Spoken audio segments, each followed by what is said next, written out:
Hello! Ulit. Take two. Hindi pala na-record yung mga pinagsasabi ko kanina. Hindi pala na-record. O yan, magsisimba ako. Kasama ko ang aking kapatid na si Becky. Today is February 8. Siyempre may documentary tayo. Dinalaw niya kami dito. From Tarlac pa siya, pero dumaan muna siya dun sa kapatid namin si The Campbell's Vlog. Ngayon, dito siya ngayon sa akin. Pero uwi din siya agad. After ng misa, uwi na siya.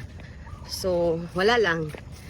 Sabi nga daw niya late na namasko siya. Hindi niya ina-expect na makakarating siya dito. Kasi yung kapatid namin bunso, si The Campbell's Vlog, nagpabebe. Gusto niya may kasama siya. Kasi bawal daw siya magbuhat-buhat, bawal daw siyang gumalaw-galaw, kasi inaoperahan yung tenga niya.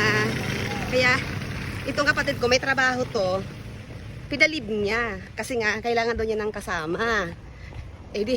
Di naniwala naman kami. Ayun, nakita namin, sige ang buhat naman niya.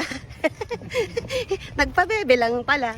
Kaya itong kapatid ko, medyo okay naman yung kapatid ko doon, si The Campbell's Vlog, sabi ko, pumunta siya dito sa amin. Para makapasyal naman, kahit saglit. Dito siya. Kaway kabe. Yan. Magsisimba muna kami. Bago siya umuwi, dadaan muna siya sa amin kay mama. So yun, ang aming vlog for today. May kasama ako ngayon. Dati wala akong kasama. Simba lang kami.